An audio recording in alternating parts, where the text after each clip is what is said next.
Let's start with our first news. Armen claims he will serve as the backup fighter for Ilya vs. Justin Gaethje, stating he is ready to step in at any moment. He explained that he will stay on a strict diet starting in May, keeping himself prepared in case anything changes with the main event. Armen added he would prefer Justin Gaethje to pull out so he can replace him.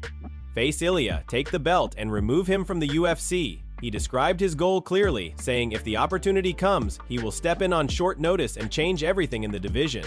He also stated he is fully focused on being ready for a major fight and believes this could be his biggest chance yet. The rising contender emphasized that he is willing to take risks, wait patiently, and seize the moment if chaos hits the main event. He believes this strategy could lead him straight to the title and ultimately force Ilya out of the UFC roster. According to Armen, staying prepared is key, and he plans to remain disciplined throughout the coming weeks leading into fight night scenarios. He made it clear that even if he is not officially booked, he will act like a main event fighter in training and mindset. Armen insists that this is not just talk, but a serious plan to insert himself into one of the biggest fights of the year. He is waiting for any injury, any withdrawal, or any opening that allows him to step in and change the entire landscape of the division. He remains confident, saying he is ready to shock the division, take the belt, and prove he belongs among the elite contenders in MMA and ultimately force major changes in the UFC lightweight picture moving forward. Move on to another news.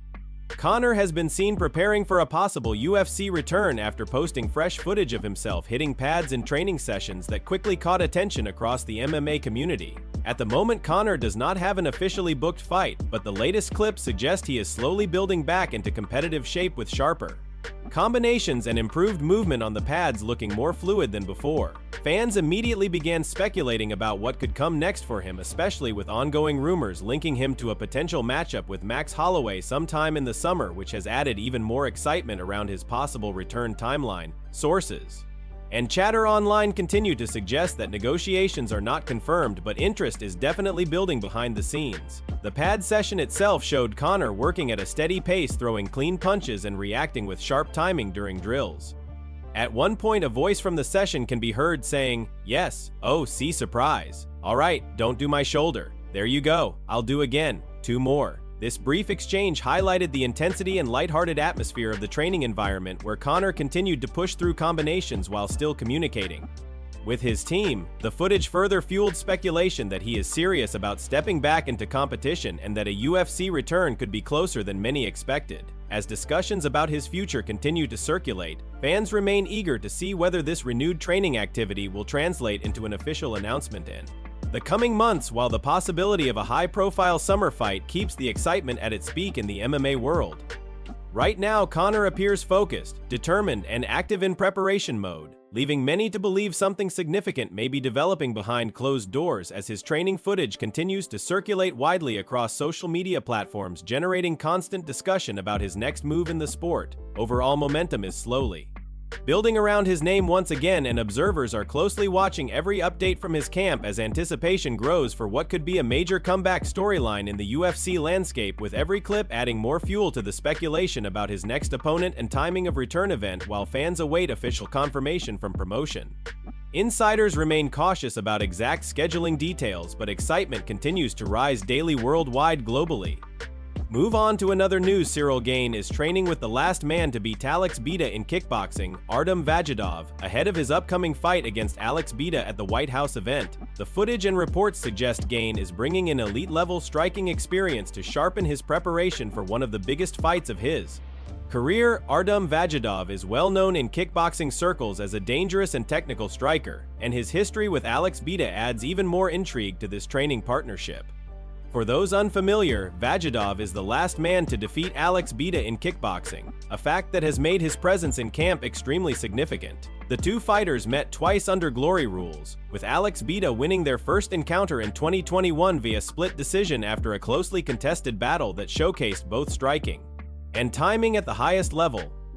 They ran it back later that same year in a rematch that delivered even more intensity. This time, Artem Vajidov made the adjustments needed and earned a majority decision victory, handing Alex Bida a rare setback in his kickboxing career. That rivalry has now become a key talking point as Ciryl Gane prepares for his MMA clash, with fans and analysts curious about how much insight Vajidov can provide.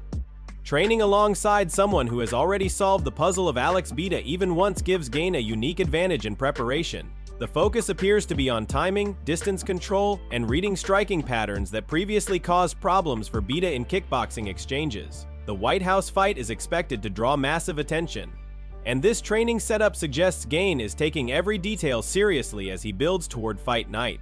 Vajidov's experience, combined with Gane's technical striking background, is shaping a camp designed for high-level precision and tactical awareness in the striking game. This collaboration is being viewed as a strategic move to neutralize Alex Bida's rhythm early in exchanges and test different defensive looks in sparring. Coaches around the camp are reportedly pushing Gane to adapt quickly and apply pressure in controlled rounds that mirror high-level kickboxing scenarios where Vajidov once succeeded. Against Bida, the goal is to translate that experience into MMA context while maintaining composure under pressure and improving striking efficiency throughout the camp leading into the White House Spotlight event. Every session continues to build momentum toward fight night preparation. Move on to another news. Dana White has addressed the situation surrounding Carlos Ulberg after reports confirmed that he suffered a serious ACL injury, raising immediate questions about whether the UFC would strip him or introduce an interim title at light heavyweight. According to Dana, no official decision has been made yet, and the promotion has not even fully discussed the direction for the division at this stage. He explained that Carlos Ulberg's recovery process is now the priority, and the UFC is focused on supporting his return rather than rushing into title changes. Dana mentioned that Ulberg was present at Power Slap recently, where they spoke briefly, and he confirmed that Ulberg will remain in Vegas following his surgery. This move is intended to give him better access to recovery resources and training facilities during rehabilitation. Dana White highlighted the importance of the UFC Performance Institute in situations like this, explaining how it has transformed fighter recovery in modern MMA. He stated that in the past, fighters would undergo surgery with top doctors and then return home to remote locations where proper rehabilitation was limited or inconsistent. In many cases, athletes would miss critical physical therapy sessions, slowing down their recovery and impacting their long-term performance. Now, with the Performance Institute available, fighters like Carlos Ulberg can stay in a controlled environment with full access to medical staff, strength coaches, and recovery specialists. Dana emphasized that this system has saved careers and helped fighters return faster and stronger than before. He added that Ulberg will begin his rehabilitation there immediately, and the UFC will monitor his progress closely to see how quickly he responds to treatment. When asked about the possibility of an interim title being introduced at 205 pounds, especially with other contenders already discussing it, Dana was clear that no conversations have taken place yet. He stated that the UFC has not made any decisions regarding an interim belt and that they are still evaluating the situation as Ulberg begins his recovery process.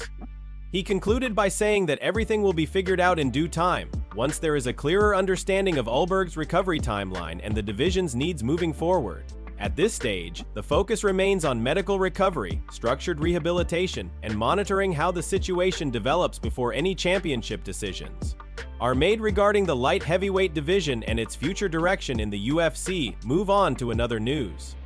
Ilya has sparked major discussion after hinting at potential UFC plans involving Spain during his recent appearance on The Helwani Show. He addressed multiple topics about his future, including his fighting schedule, possible locations, and how often he expects to compete in the upcoming year. He made it clear that his goal is to stay active, saying he hopes to fight twice this year. When asked about his activity timeline, Ilya responded confidently that his plan is to compete in June and then fight again by the end of the year. He emphasized that this is his main objective, and everything is being structured around that schedule. During the conversation, he also teased possible major event locations, mentioning Madison Square Garden in New York in November as one option. At the same time, he brought up Spain as another potential destination, which immediately triggered speculation about a possible UFC event in his home country. He did not confirm anything directly, but the mention alone fueled rumors that discussions could be happening behind the scenes. When pressed further about whether UFC Spain is actually being discussed or if it is a real possibility, Ilya became more cautious. He avoided giving a direct answer and made it clear that he did not want to go too deep into the topic. He stated, "Don't let like I don't want to talk about it," signaling that while ideas may exist, nothing is confirmed or ready for public discussion. Despite the vague response, his comments were enough to create strong speculation among fans and analysts about the UFC potentially targeting Spain as a future international fight destination. His willingness to mention both New York and Spain in the same conversation only added to the intrigue surrounding his next moves and the promotions. Long-term plans. For now, Ilya remains focused on staying active and hitting his goal of 2 fights within the year, with June marked as his first target and a second fight expected before the year ends. His comments continue to build anticipation around his schedule, while also keeping uncertainty alive about where and when his biggest appearances will take place next in the UFC landscape. Move on to another news. Arman has sparked major discussion after suggesting a potential super fight against Alexander Volkanovski, with claims that he could return around June and possibly challenge for the featherweight title. According to Arman, this timeline lines up with his plans to stay active, and he believes a move up could open the door to one of the biggest fights of his career. He stated that a June return is realistic, and if everything goes according to plan, the matchup could be for the featherweight championship against Alexander Volkanovski. The idea of Arman stepping into a new division and immediately targeting the title has added serious buzz across the MMA community, especially given Volkanovski's status as one of the most dominant champions in recent years. Arman's confidence in taking a high-risk, high-reward fight shows his willingness to challenge elite names regardless of weight class. The possibility of him jumping straight into a title fight has led to debate about matchmaking, timing, and whether the UFC would actually greenlight such a move for a fighter already competing at the top level of lightweight.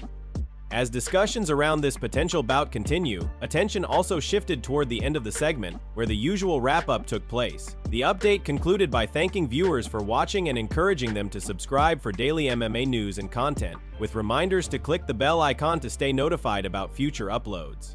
The segment then highlighted the top 3 comments from the previous video. The first comment came from Longhorns 2005, referencing Arman being kicked off an American Airlines flight, joking that Arman going to buy the airline and fire everyone. The second comment came from NBM to 102, referring to Jiri Prohaska, welcoming the birth of his daughter, humorously stating, "Imagine Jiri pointing down during the delivery."